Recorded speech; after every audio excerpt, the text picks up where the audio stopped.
शुरू के द्वारा रचित ग्रंथ समय सार के माध्यम से अपन अपने परमात्म स्वरूप को, अपन अपने आत्म स्वरूप को, अपने परमात्म स्वरूप को समझने की कोशिश करना शुरू करने वाले हैं। तो कल बात चली थी, अपनी जनरल बात हुई थी, तो उसमें किसी को कोई जिज्ञासा हो, कोई बात पूछनी हो तो अपन कर सकते हैं। बताइए।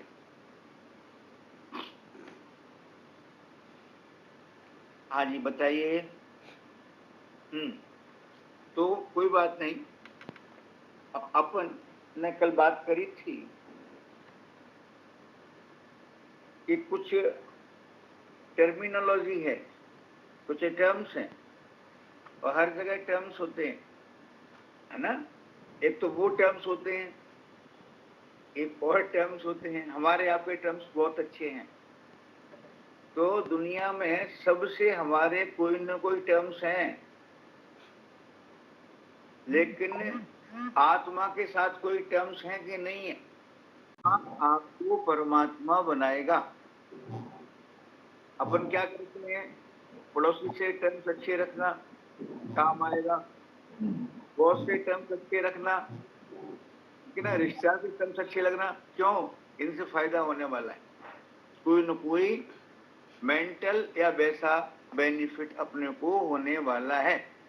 तो टर्म्स अच्छे रखना, लेकिन जिससे इतना फायदा होने वाला है, इतना फायदा होने वाला है कि जो परमात्मा बना दे, ऐसे आत्मा से कोई टर्म्स नहीं हमारे। चलिए कोई बात नहीं, हमको आत्मा के टर्म्स बनाने हैं अपने। तो मेडिकल टर्मिनोलॉजी की बात कर रहे थे अपन। पानी है समझना, और इस एग्जाम्पल को समझने में अपना ध्यान लगाना बहुत ज्यादा। 2 गिलास पानी है अपने सामने, एक गिलास पानी उबल रहा है और एक गिलास पानी नॉर्मल है। समझ में आई बात? एक गिलास पानी उबल रहा है और एक गिलास पानी नॉर्मल। अब ये 2 गिलास में पानी रखा हुआ है, तो दोनों गिलास में जो पानी है एक ही प्रकार का है कि अलग अलग प्रकार का? दोनों गिलास में जो पानी है वो एक ही प्रकार का है या अलग अलग प्रकार का है? हाँ, क्या ये बात समझ में? तो एक ही प्रकार का नहीं, एक ही प्रकार नहीं है। आप लोग जवाब मत दो, आपको तो आता है, इसमें जवाब देने से कोई फायदा नहीं है ना, आपको तो सारी चीजें आती हैं। तो एक गिलास में पानी उबलता हुआ है, दूसरे गिलास में नॉर्मल पानी है। तो जैन दर्शन के पास 2 दृष्टियां हैं चंद्रशेखर, 2 दृष्टियां हैं। एक दृष्टि कहेगी कि दोनों पानी अलग अलग प्रकार के हैं, और दूसरी दृष्टि कहेगी कि दोनों पानी एक जैसे, और दोनों ही बातें सही हैं। अब अगर जो कहा ना, क्या मतलब हुआ कि पानी का जो शीतल स्वभाव है, उबलते हुए पानी में भी पानी का शीतल स्वभाव शीतल ही है, वो स्वभाव कहीं गर्म नहीं हुआ। उबलते हुए पानी को अगर आप आग पर डालेंगे तो आपको बुझाएगा कि नहीं बुझाएगा? इसका मतलब क्या है? इसका मतलब है उसकी आग बुझाने की क्षमता कौन से पानी की? उबलते हुए पानी की। उबलते हुए पानी की आग बुझाने की क्षमता वैसी ही है और उतनी ही है जितनी नॉर्मल पानी की है। तो आग क्यों बुझा रहा है पानी? चाहे पानी गर्म हो और चाहे ठंडा हो, आग बुझाता है अपने शीतल स्वभाव के कारण बस। तो क्या बात चल रही, कैसा है पानी?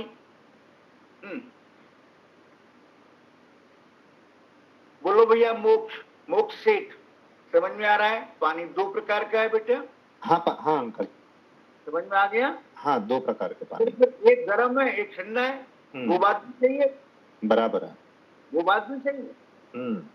अब जो गर्म पानी है वो अगर 2 घंटे हम रखा रहने दें तो वो ठंडा हो जाएगा, वो भी नॉर्मल हो जाएगा, 2-4 घंटे में नॉर्मल हो जाएगा। इसका मतलब क्या हुआ? इसका मतलब ये हुआ, इसके लिए यहां पर 2 शब्दों का जन्म होगा जैन दर्शन में, एक स्वभाव और एक पर्याय। पर्याय माने होता है अवस्था, पर्याय माने अवस्था, कंडीशन, हालत, स्टेट। लेकिन ये याद करने की जरूरत नहीं है, लेकिन पर्याय शब्द के अर्थ को समझने की पूरी जरूरत है। पर्याय मीन्स अवस्था। तो और जो अवस्था है वो बदलती रहती है। तो नॉर्मल पानी को जब हमने आग पर चढ़ाया और वो पानी गर्म हो गया, सुनना भैया ध्यान से, अपने पास 1 लीटर पानी रखा हुआ है नॉर्मल, उसका स्वभाव कैसा है? मोक्ष। उसका स्वभाव कैसा है? उसका स्वभाव शीतल है, शीतल है, ठीक है। उंगली डालो तो क्या है? उंगली डालो तो वो ठंडक महसूस होती है, सही बात, ठीक है। अब हमने क्या किया, उस पानी को हमने स्टोव पर रख दिया, गैस के चूल्हे पर रख दिया। अब वो गर्म होने लगा तो स्वभाव गर्म नहीं हो रहा उसका, स्वभाव तो अब भी शीतल है, 2 मिनट के बाद भी शीतल है, 5 मिनट के बाद शीतल है, 2 घंटे तक पानी उबलता रहे तब भी उसका स्वभाव तो शीतल है। ये तो गर्म हो रहा है, कि जो गर्म हो रहा है वो उसकी अवस्था है। ये जैन दर्शन का बहुत सुंदर अनेकांतवाद है। अन्य मतों में या तो अवस्था मानते हैं या स्वभाव मानते हैं, जैन दर्शन दोनों को मानता है। तो क्या बात चल रही थी कि पानी अब गर्म हो गया, पानी तो पानी गर्म हुआ तो क्या पानी की आग को बुझाने की जो कैपेसिटी थी वो कैपेसिटी खत्म हो गई या कम हो गई? क्या हो गया उसमें? बोलो क्या हो गया बेटा? कुछ नहीं अंकल, उसमें कोई चेंज नहीं है। तो गर्म कौन हुआ? गर्म उसकी अवस्था हो गई। स्टोव को ऑफ कर दिया, 3 घंटे के बाद पानी नॉर्मल हो गया। तो गर्म पानी में क्या है, सुनना भैया, गर्म पानी में और ठंडे पानी में, नॉर्मल पानी में, दोनों पानी में स्वभाव तो शीतल है। बात समझ में आ गई? फिर ठंडा कौन है, गर्म कौन है? कि वो उसकी अवस्था है, ठीक है ना। क्या है? वो उसकी अवस्था है।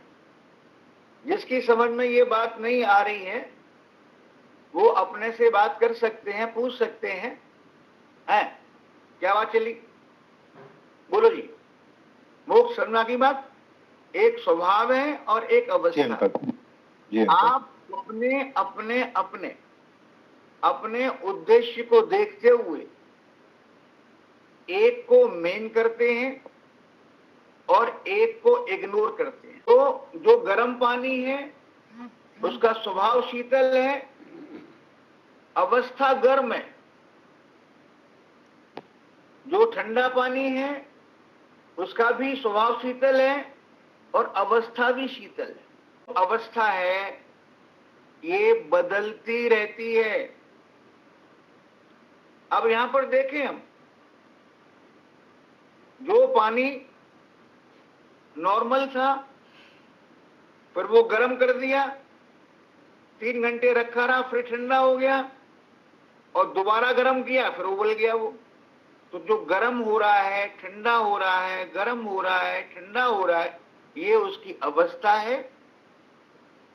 और इन सारी अवस्थाओं में पानी का शीतल स्वभाव वैसा का वैसा ही है। समझ में आ गई बात, है ना? तो अवस्था को बोलते हैं पर्याय, तो पर्याय बदलती है लेकिन स्वभाव नहीं बदलता। अब क्या बोलेंगे हम? अब अगर हम ये कहें कि दोनों पानी एक जैसे ही हैं, तो वो भी गलत है। एक जैसे ही हैं। और ये कहें कि दोनों पानी अलग अलग तरह के ही हैं, ये भी गलत है। इसको अपन जैन दर्शन की भाषा में बोलेंगे, बहुत इंपॉर्टेंट सेंटेंस है कि पानी स्वभाव से, तो अब गर्म, अब आपने क्या किया कि नॉर्मल पानी सामने रखा और हम बोलेंगे पानी स्वभाव से शीतल है और पर्याय से भी शीतल है। समझ में आई बात? सामने कौन सा पानी रखा है? नॉर्मल पानी। तो क्या बोला? स्वभाव से शीतल है और पर्याय से भी शीतल है। और दूसरा वाला पानी जो गर्म है, स्वभाव से शीतल है और पर्याय से गर्म है। समझ में आ गई बात, है ना? अच्छा, अब तो कोई पूछे हमारे से, इसका मतलब पानी में एक उसका स्वभाव है और एक उसकी अवस्था है। अब आगे चलते हैं। तो पानी को देखने के दो दृष्टिकोण हैं। ऐसे ही सुनना भैया, बहुत ध्यान से सुनना। हाँ, तो हम पानी को कौन से दृष्टिकोण से देखें? कि अपने ऑब्जेक्ट के अनुसार, आपके उद्देश्य के अनुसार। जैसे मान लो पानी पीना है, क्या करना? पानी पीना, प्यास लग रही है, पानी पीना है, तो अपन पानी की अवस्था को देखेंगे। गर्म पानी नहीं पिएंगे, जो नॉर्मल पानी है उसको पी जाएंगे।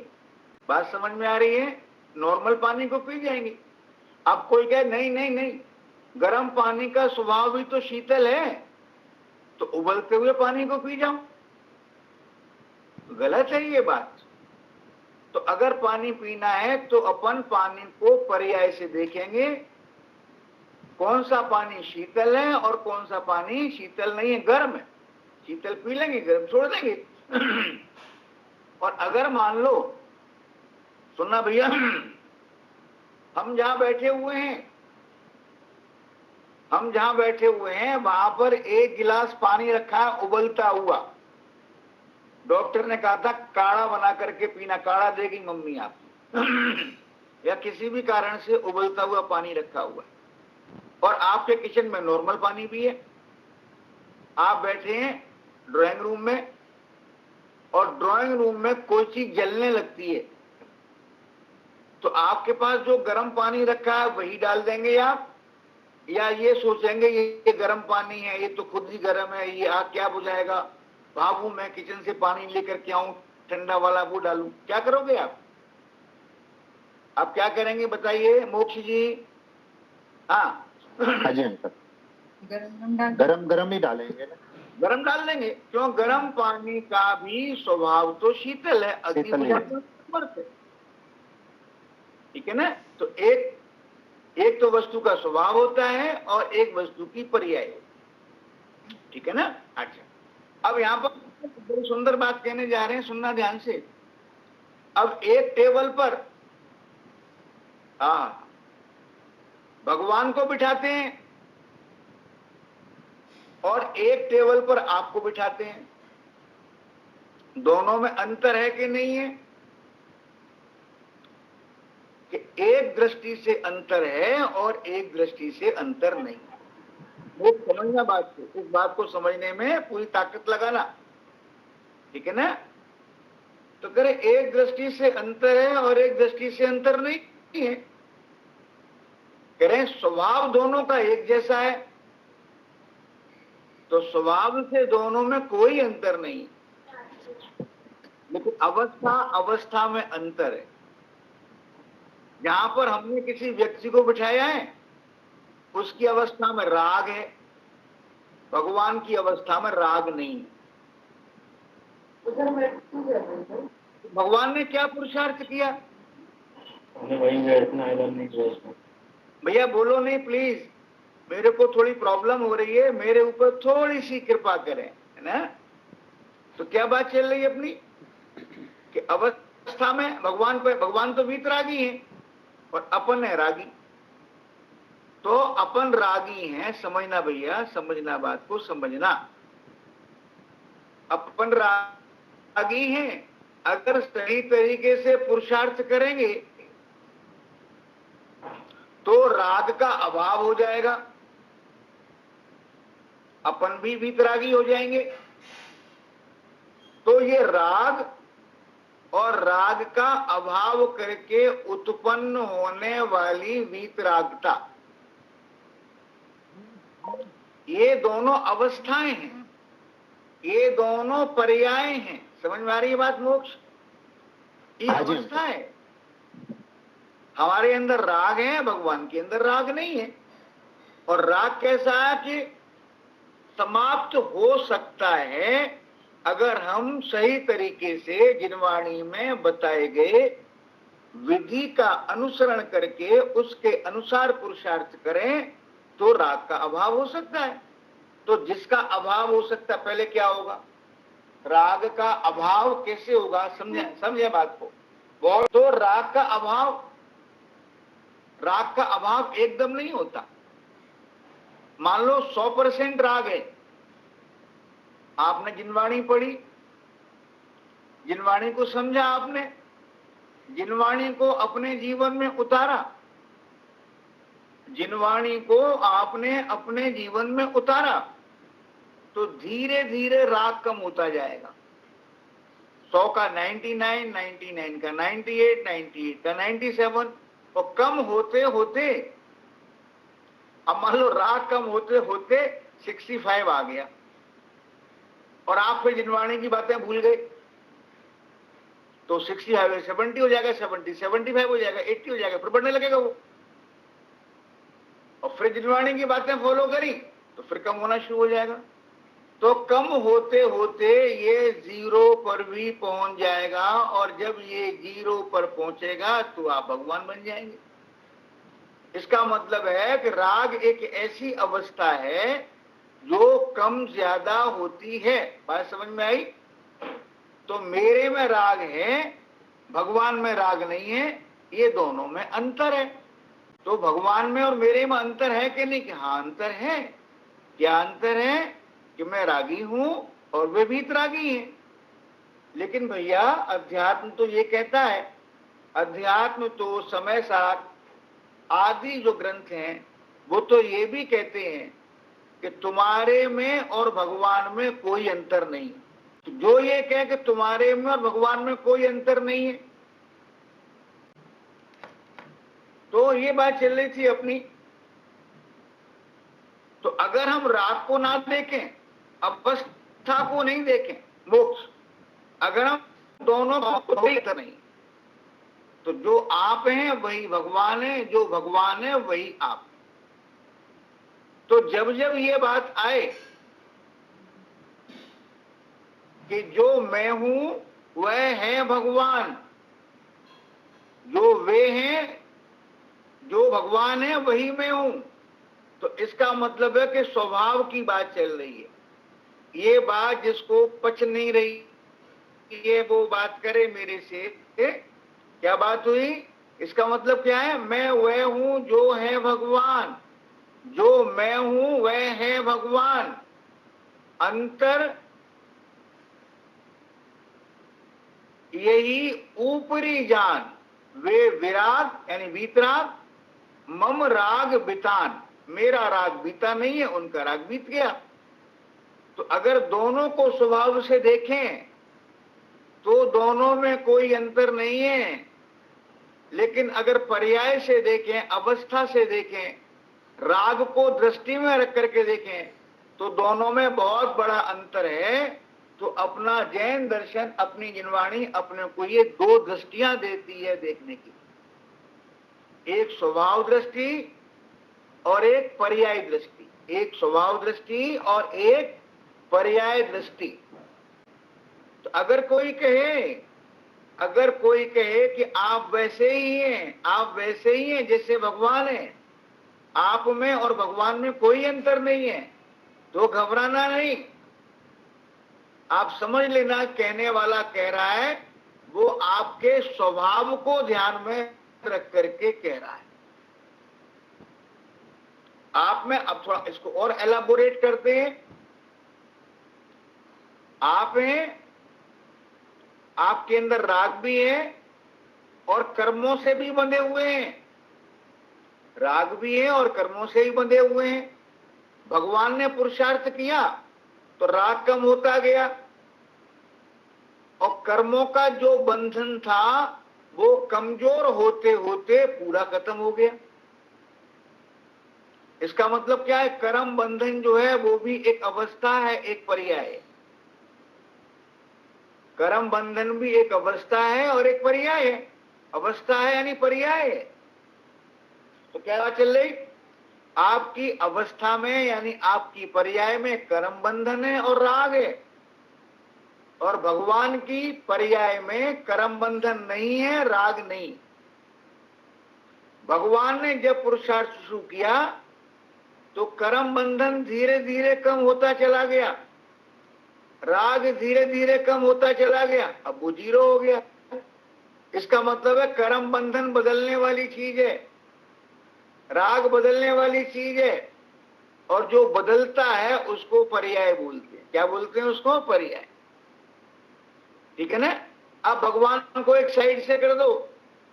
अब हम आपको देख रहे हैं तो आप मुझे संसारी दिखाई पड़ रहे हैं। ठीक है ना? तो कैसे देखा हमने आपको? आप हमें संसारी दिखाई पड़ रहे हैं, कामी, क्रोधी, मानी, रागी, द्वेषी दिखाई दे रहे हैं, कषाय कर रहे हैं आप, कर्मों से बंधे हुए हैं आप, ऐसे हमें दिखाई पड़ रहे हैं। तो हम आपको पर्याय से देख रहे हैं। और उसी समय अगर हम आपको स्वभाव से देखें, ये देखना, वेरी गुड, ये जो देखना है ये आंख से देखने की बात नहीं है, अपने ज्ञान से देखने की बात है। देखने का अर्थ मात्र आंख से देखना नहीं होता है ना। देखना शब्द के बहुत अर्थ हैं। जैन दर्शन में देखना शब्द के कई अर्थ हैं। यहां अपन इस्तेमाल कर रहे हैं ज्ञान से समझ रहे हैं, ज्ञान से देख रहे हैं। तो क्या बात चल रही थी कि जब हम आपको पर्याय से देख रहे हैं तो आप मेरे को संसारी दिखाई पड़ रहे हैं, और उसी समय अपने ज्ञान में हम उसी समय आपको स्वभाव से देखें तो आप भगवान हैं, आप भगवान दिखाई दे रहे हैं। तो अगर हम भगवान कहें आपको, आचार्य कुंद आपको भगवान कहें, जिनवाणी आपको भगवान कहे, तो टेंशन नहीं लेना। हाँ भगवान तो है नहीं, मैं तो मोक्ष हूं, मैं तो रमेश हूं, कि नहीं, वो पर्याय दृष्टि से हैं आप, लेकिन स्वभाव से आप भगवान ही हैं। ये बात समझ में आ गई? तो किसी वस्तु को देखने की 2 दृष्टियां हैं, एक पर्याय दृष्टि और एक स्वभाव दृष्टि। पर्याय बदलती है और स्वभाव कभी भी नहीं बदलता। पर्याय बदलती है, स्वभाव कभी बदलता नहीं। आप भगवान हो या आप महिला हो, क्या हो आप? आप महिला हैं या आप भगवान हैं? सुनिए, जो महिला है, ये महिला पिछले भव में महिला नहीं थी, अगले भव में ये महिला होगी नहीं होगी नहीं कह सकती। महिला का मतलब है ये बदलने वाला है, तो बदलने वाला है तो ये पर्याय है। लेकिन तुम पहले भी आत्मा थे, अब भी आत्मा हो, आगे भी आत्मा रहने वाले हो। तो आप क्या हो? कि आप आत्मा हो। अब आत्मा देखा हमने आपका जो आत्मा है, अभी वहां राग है, वहां द्वेष है। पिछले भव में भी आपके आत्मा में राग भी था, द्वेष भी था, कर्म भी थे। अगले भव में भी जैसा आप पुरुषार्थ करेंगे। तो इसका मतलब क्या है कि हम ये कहें तो ये क्या देखना हुआ? क्या पहले भी रागी थे, आप पहले भी कर्मों से बंधे हुए थे, आज भी कर्मों से बंधे हुए हैं, आज भी रागी हैं, ठीक है ना। आगे भी अगले भव में भी कर्मों से बंधे रहेंगे, ठीक है ना, और रागी रहेंगे, और धीरे धीरे कर्म कट जाएंगे, आप भगवान बन जाएंगे। तो ये जो कर्म है और राग है, ये क्या बदलने वाली चीज है। आज ज्यादा है, कल कम है, कल ज्यादा है, आज कम है, तो क्या है, तो ये जो भी बदलने वाली चीज है उसका नाम है पर्याय, उसका नाम है अवस्था, मोक्ष। इसको एक सिंपल एग्जांपल देते हैं अपनी प्रैक्टिकल लाइफ से, सुनिए। जब ये मोक्ष का जन्म हुआ तो किसी ने कहा कि आप, इनके पिताजी से कहा कि बधाई हो आपको, आपको पुत्र की प्राप्ति हुई है। क्या बोला? पुत्र की प्राप्ति हुई है। तो जब ये कहा गया तो मोक्ष कितना बड़ा है? 1 घंटे का, 1 मिनट का, जो भी है, ठीक है ना। अब 2 साल के बाद मोक्ष 2 साल का हो गया, तो परिवर्तन आया, परिवर्तन आया। लेकिन आप जब पैदा हुए तो अपने पिता के पुत्र थे, और 2 साल के बाद भी तो पुत्र ही रहोगे। आप 10 साल के होगे तब भी आप पुत्र रहेंगे, आप 20 साल के हो जाएंगे तब भी आप पुत्र रहेंगे। तो जो बदल रहा है, आपकी एज बदल रही है। ये क्या है? ये अवस्था है, ये पर्याय है। तो सिर्फ ये है, मेरे ख्याल से काफी डिस्कशन हो गया।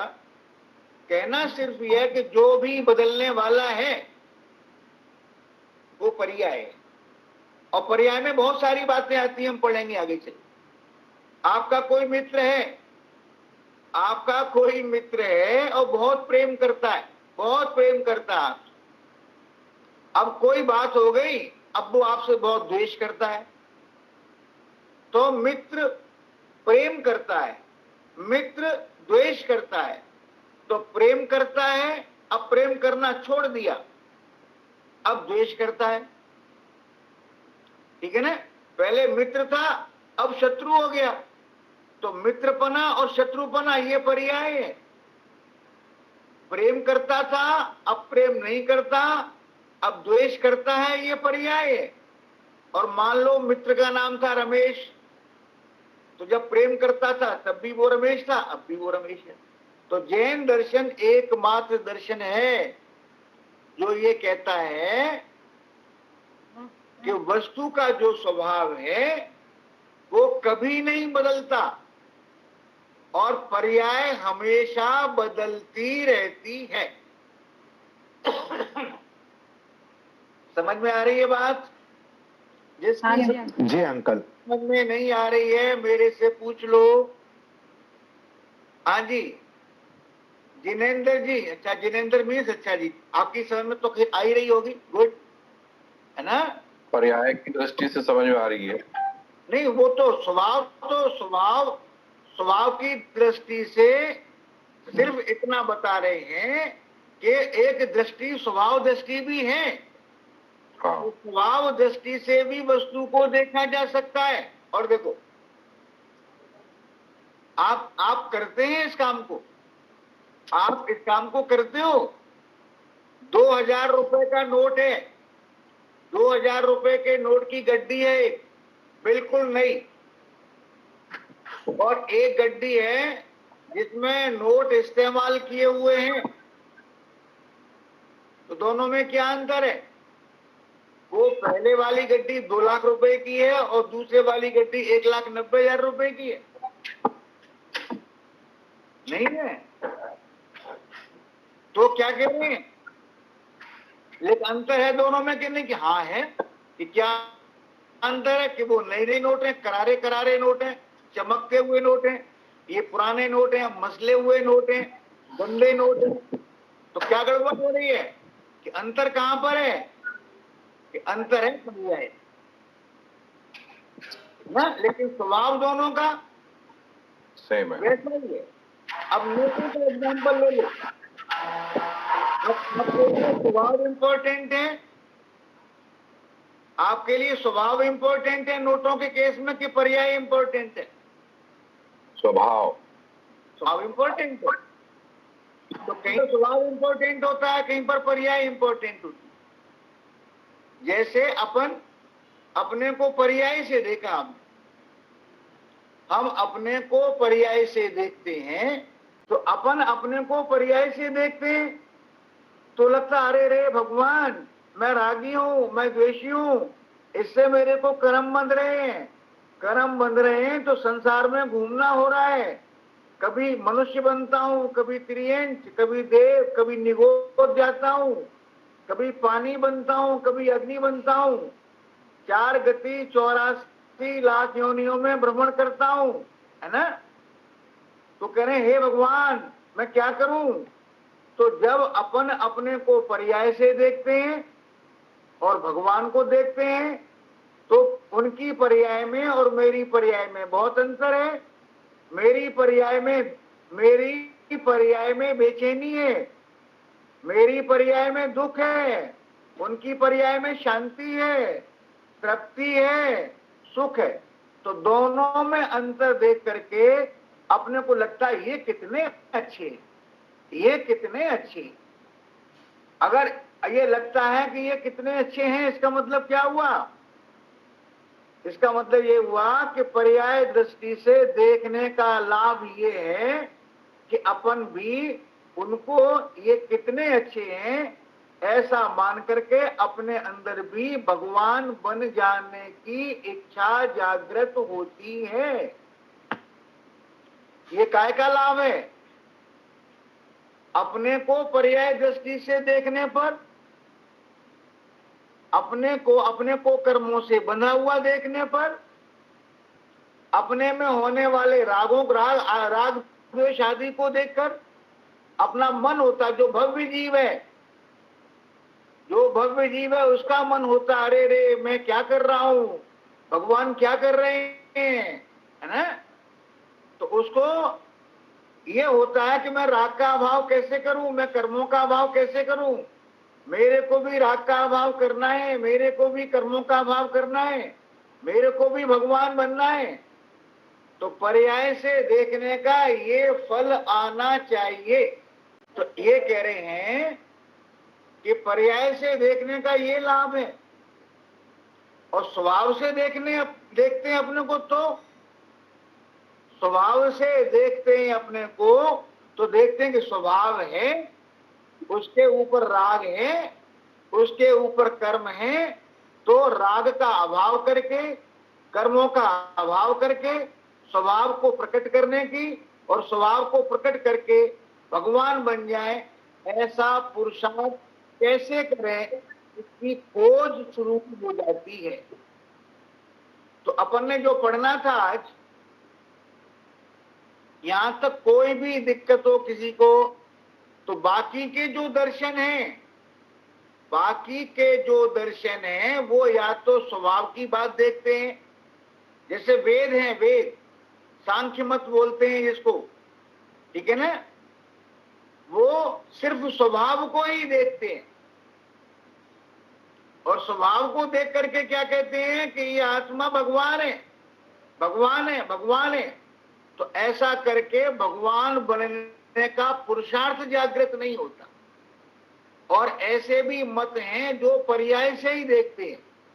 जैन दर्शन दोनों एंगल से देखता है। अब यहां पर बात शुरू होती है टर्मिनोलॉजी की कि जैन दर्शन में कोई भी द्रव्य, कोई भी वस्तु, पहली बात आती है, ये बात चल रही थी अपनी, तो जैन दर्शन में कोई भी वस्तु हो उसमें 3 बातें मानी गई हैं। एक जो वस्तु है वो द्रव्य है और उसके अंदर गुण हैं और उन गुणों की पर्याय है।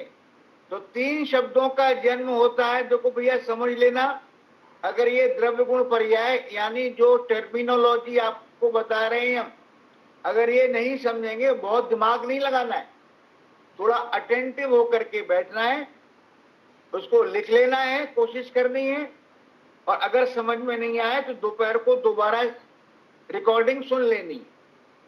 अगर ये बेस आपका मजबूत हुआ तो समय सार ही नहीं, कोई भी ग्रंथ पढ़ेंगे तो आपका ज्ञान जागृत रहेगा और वो समझेगा उसको। और अगर ये बेसिक्स नहीं समझे तो फिर आपको दिक्कत आएगी।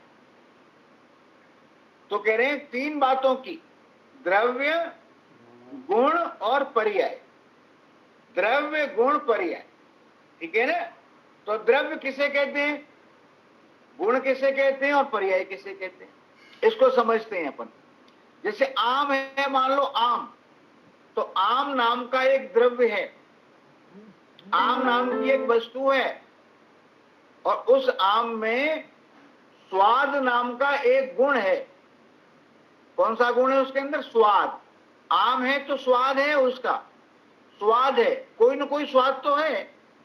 तो ऐसे आम है तो उसका एक स्पर्श नाम का गुण है, आम के अंदर एक स्पर्श नाम का गुण है। वैसे तो आम के अंदर अपन पढ़ेंगे आगे चल करके, आम पुद्गल है और पुद्गल के अंदर अनंत गुण होते हैं, लेकिन 2 गुण लेके चल रहे हैं अपन, 3 ले लो।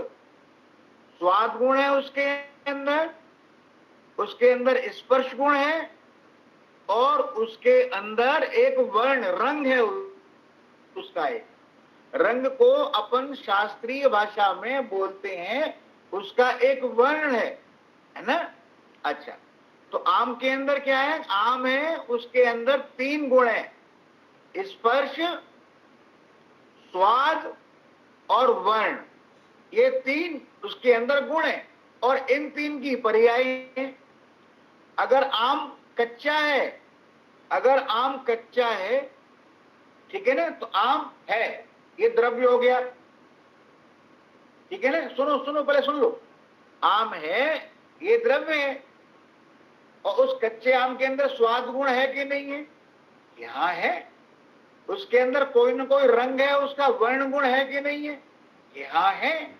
उसके अंदर स्पर्श गुण, टाइट या सॉफ्ट है या नहीं है? यहां है। अच्छा, अब आम पक गया तो आम है कि नहीं है? क्या आम है। उस आम में स्वाद गुण है कि नहीं है? स्वाद कैसा है ये बात नहीं कर रहे, स्वाद है, यहाँ है, रंग है, यहाँ है, स्पर्श है, यहाँ है, तीनों चीजें हैं ना। तो अंतर क्या आ गया कि आम पहले जब आम कच्चा था तो आम था, आज भी आम है। जब कच्चा था तब भी आम के अंदर स्वाद गुण था, आज आम है, आज भी आम के अंदर स्वाद गुण है। स्वाद गुण पहले भी था, आज भी है, ठीक है। तो क्या अंतर हुआ कि पहले स्वाद खट्टा था, आज स्वाद मीठा है। क्या हुआ? पहले स्वाद कैसा था? खट्टा था, आज मीठा था। आम का रंग पहले हरा था, आज आम का रंग पीला है। तो क्या फर्क पड़ा?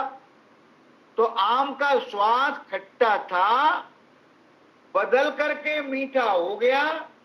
तो खट्टा और मीठा ये बदलने वाली अवस्था है। तो ये खट्टा होना, मीठा होना, ये पर्याय है। समझ में आ रही है चंद्रशेखर? क्या है ये पर्याय है। तो जितने भी गुण हैं, हर गुण की पर्याय होती है। तो आम के स्वाद गुण की पर्याय पहले कैसी थी? खट्टी थी, अब कैसी हो गई है? अब मीठी हो गई है। आम के वर्ण गुण की पर्याय, रंग की पर्याय पहले हरी थी, अब वो पीली हो गई है। आम के स्पर्श गुण की पर्याय पहले कठोर थी, टाइट थी, आम को दबाव दबता नहीं था, अब आम मुलायम हो गया, सॉफ्ट हो गई। तो पहले भी आम था, आज भी आम है। पहले भी आम में स्वाद गुण था, आज भी आम में स्वाद गुण है। पहले भी आम में रंग गुण था, वर्ण गुण था, आज भी वर्ण गुण है। पहले भी आम में स्पर्श गुण था, आज भी स्पर्श गुण है। तो अंतर क्या हुआ? अंतर ये हुआ है कि उसमें परिवर्तन हुआ, जो परिवर्तन हुआ वो पर्याय है। पहले आम हरा था, अब आम पीला हो गया। तो ये क्या है? पहले आम हरा था, चंद्रशेखर समझ में आ रही है बात? पहले आम पीला था, सॉरी हरा था, अब वो पीला हो गया, तो बदल गया ना। तो ये पीला या हरा ये पर्याय। पहले आम खट्टा था, अब मीठा हो गया।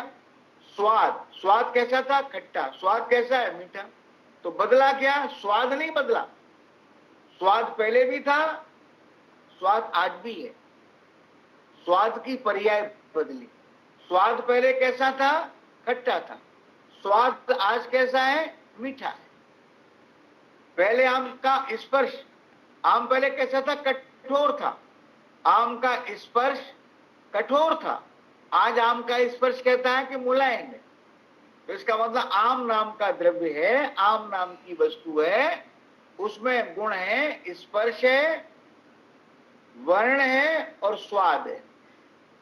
ठीक है ना? ये गुण हमेशा रहेंगे। आम सड़ जाएगा तब भी रहेंगे। आम इतना था, आम चने के बराबर था, तब भी थे गुण उसके अंदर। बदला क्या है कि जो आम खट्टा था, समझना बात को। यहां तक किसी को दिक्कत है तो बोलिए, यहां तक किसी को दिक्कत है तो बोले। आम में सुगंध गुण भी तो है। सुगंध गुण। मैं कौन बोल रहा है? सही है। मैंने ये बोला था कि आम पुद्गल है, इसमें अनंत गुण है, लेकिन हमने 3 गुण लेकर के चले। सुगंध गुण भी है आपके अंदर, आम के अंदर। आम के अंदर एक गंध गुण है, गंध, सुगंध नहीं, गंध गुण है। आम की एक स्मेल है। जब आम खट्टा था, आम कच्चा था, आम कच्चा था ना, तो उसकी स्मेल अलग तरह की थी, अब स्मेल अलग तरह की है ना? अब चलती बात आगे। तो क्या बात चली? अब देखें कि पहले हरा था, अब पीला हुआ। तो हरा क्या है? कि हरा है उसके रंग गुण की पर्याय। शब्दों से घबराना नहीं, ठीक है ना? ये शब्द बार बार बहुत इस्तेमाल नहीं होंगे, लेकिन इनके जो मीनिंग है वो जरूर इस्तेमाल होंगे। तो क्या बात चल रही? आम जो हरा था और 2 महीने के बाद पीला हो गया, तो हरा होना और बदल के पीला होना ये पर्याय है। अच्छा, अब देखना है, जो हरा था आम वो एकदम पीला हो गया, एकदम पीला हुआ है या धीरे धीरे पीला हुआ है? आम के रंग में रोज परिवर्तन आया है या 2 महीने के बाद एकदम परिवर्तन आया है? बोलो चंद्रशेखर। प्रतिक्षण बदलाव आया है। बोलो चंद्रशेखर, बोलो चंद्रशेखर, बोलो बेटा। लगातार परिवर्तन आ रहा है। लगातार आ रहा है। हर दिन आ रहा है या हर घंटे आ रहा है? हर घंटे आ रहा है या हर मिनट आ रहा है? हर समय आ रहा है या हर सेकंड आ रहा है? इसका मतलब प्रति समय। आम के वर्ण गुण की पर्याय प्रत्येक क्षण प्रत्येक समय बदल रही है, लेकिन हमारा ज्ञान उसको पकड़ नहीं पाता। ज्ञान पकड़ता कब है? कि जब वो परिवर्तन बहुत ज्यादा हो जाता है तो पकड़ता है। आम खट्टे से मीठा एकदम नहीं हुआ है, धीरे धीरे क्या हुआ कि आम का खट्टापन घटता गया, घटता गया, घटता गया, घटता गया, घटता गया, फिर मीठेपने की उत्पत्ति हुई, वो मीठापन बढ़ता गया, बढ़ता गया, बढ़ता गया, बढ़ता गया, बढ़ता गया। बात समझ में आ रही है? तो ये कह रही है कि हमें आज लग रहा है मीठा हो गया, ये पहले खट्टा था आज मीठा हो गया, तो एकदम मीठा नहीं हुआ है। इसका मतलब है कि आम के स्वाद गुण की पर्याय भी प्रत्येक समय बदल रही है। इसका मतलब ये हुआ कि जो प्रत्येक समय बदल रही है उसको पर्याय कहते हैं। तीसरा वाला आम के स्वाद, आम के स्पर्श गुण की पर्याय। आम पहले कठोर था, अब आम मुलायम है, तो कठोर से मुलायम ये भी धीरे धीरे हुआ है। उसकी सुगंधी पहले किसी और प्रकार की थी, अब सुगंधी किसी और प्रकार की है ना? सुगंधी बदल रही है। प्रत्येक समय बदल रही है, अपनी पकड़ में नहीं आ रही। तो जो बदल रहा है वो पर्याय है। द्रव्य कभी बदलता नहीं और गुण हमेशा द्रव्य में मौजूद रहते हैं। बदलता क्या है? उन गुणों की पर्याय। क्या बात चली अपनी? एक दूसरी बात लेते हैं, दूसरा एग्जाम्पल लेते हैं, एक दूसरा एग्जाम्पल लेते हैं। वो दूसरा एग्जाम्पल है कि आपने एक पैंट धो करके निचोड़ करके सूखने डाल दी। क्या धोया था आपने?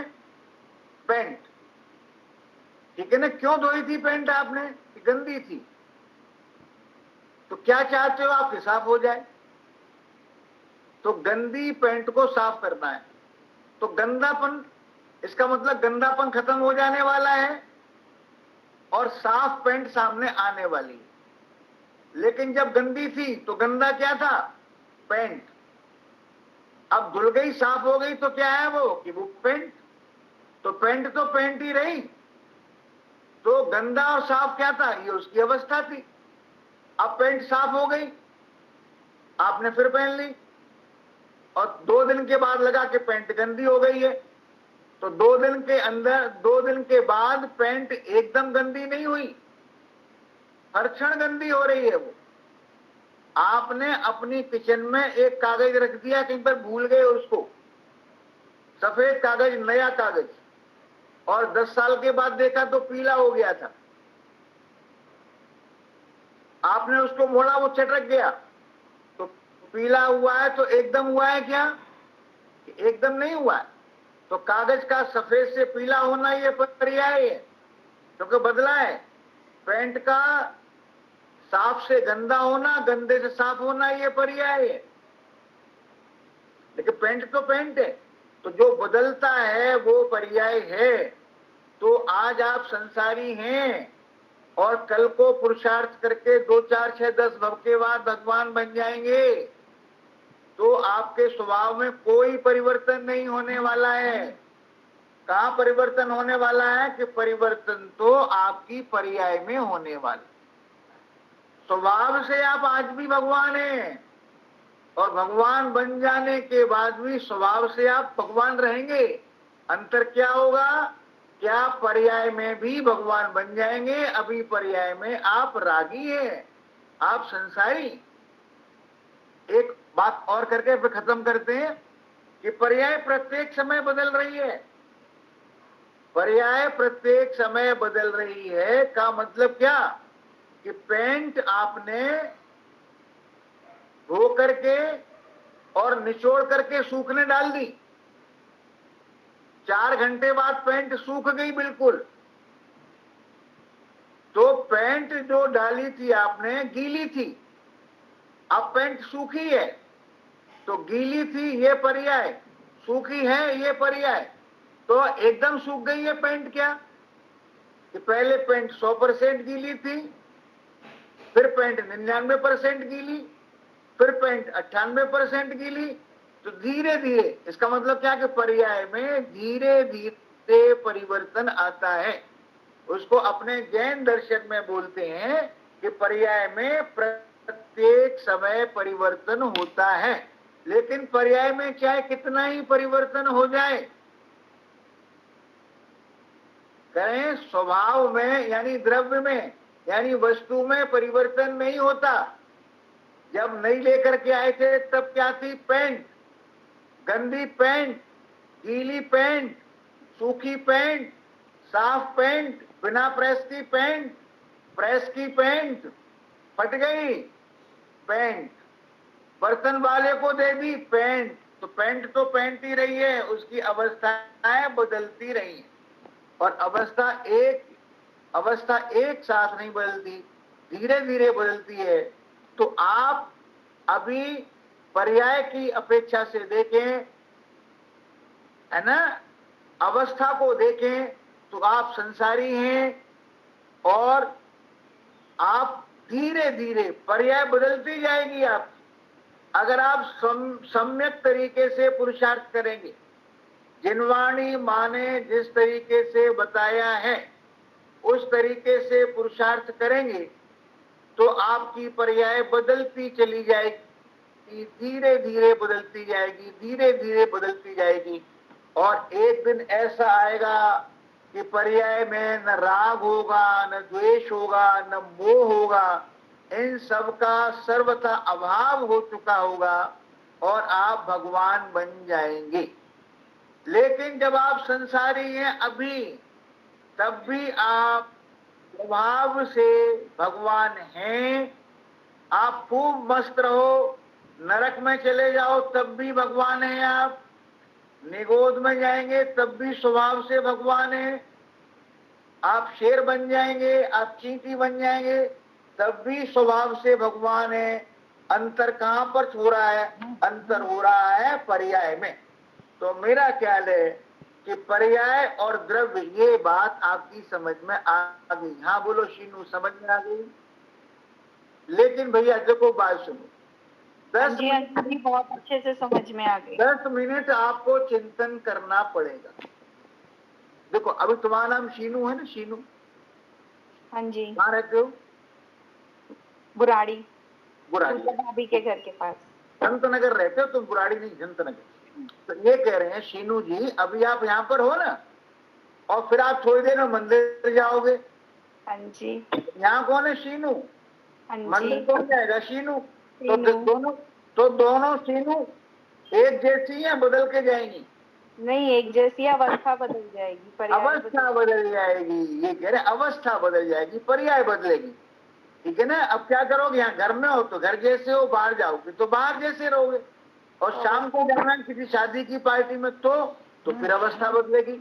लेकिन जो मूल वस्तु है, शीनू है, वो शीनू तो शीनू रहने वाली है ना? तो पर्याय बदलती है, वस्तु नहीं बदलती है ना?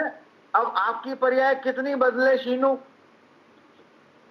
अपना कैमरा ठीक करो, ज्यादा दिखाई नहीं पड़ रहा। ये बताओ तुम्हारी पर्याय कितनी बदले कि तुम्हारी मम्मी तुम्हें पहचान न पाए? बदल सकती है इतनी पर्याय? नहीं बदलेगी।